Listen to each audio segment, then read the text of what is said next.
statistics to create the impression of rigor and accuracy.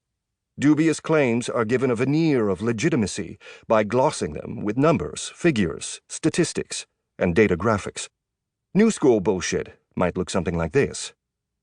Adjusted for currency exchange rates, our top-performing global fund beat the market in 7 of the past 9 years. How exactly were returns adjusted? How many of the company's funds failed to beat the market, and by how much? For that matter, was there a single fund that beat the market in 7 of 9 years, or was it a different fund that beat the market in each of those 7 years? While short of statistical significance, p equals 0.13, our results underscore the clinically important effect size, relative odds of survival at 5 years, equals 1.3 of our targeted oncotherapy and challenge the current therapeutic paradigm. What does it mean for a result to be clinically important if it is not statistically significant?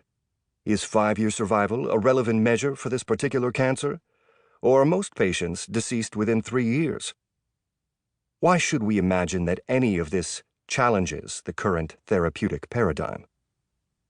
The team's convolutional neural net algorithm extracts the underlying control logic from a multiplex network composed of the human metabolome, transcriptome, and proteome.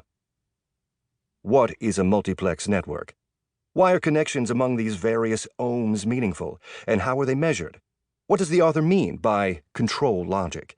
How do we know there is an underlying control logic linking these systems? And if there is, how do we know that this approach can actually capture it? Our systematic screening revealed that 34% of behaviorally challenged second graders admit to having sniffed magic markers at least once in the past year. Why does it matter? And if it does, is marker sniffing a cause or a consequence of being behaviorally challenged? What fraction of non-challenged second graders admit to sniffing magic markers? Perhaps that fraction is even higher. New school bullshit can be particularly effective because many of us don't feel qualified to challenge information that is presented in quantitative form. That is exactly what new school bullshitters are counting on. To fight back, one must learn when and how to question such statements. We have devoted our careers to teaching students how to think logically and quantitatively about data. This book emerged from a course we teach at the University of Washington, also titled Calling Bullshit.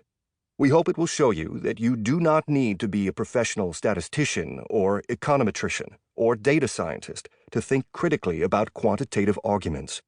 Nor do you need extensive data sets and weeks of effort to see through bullshit. It is often sufficient to apply basic logical reasoning to a problem and, where needed, augment that with information readily discovered by a search engine. We have civic motives for wanting to help people spot and refute bullshit. It is not a matter of left or right-wing ideology. People on both sides of the aisle have proven themselves skilled at creating and spreading misinformation. Rather, at the risk of grandiosity, we believe that adequate bullshit detection is essential for the survival of liberal democracy.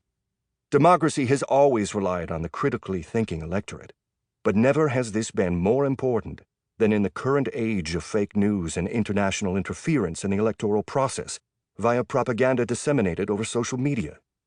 In a December 2016 New York Times op-ed, Mark Galeotti summarized the best defense against this form of information warfare.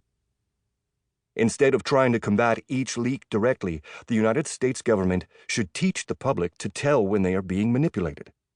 Via schools and non-governmental organizations and public service campaigns, Americans should be taught the basic skills necessary to be savvy media consumers, from how to fact-check news articles to how pictures can lie.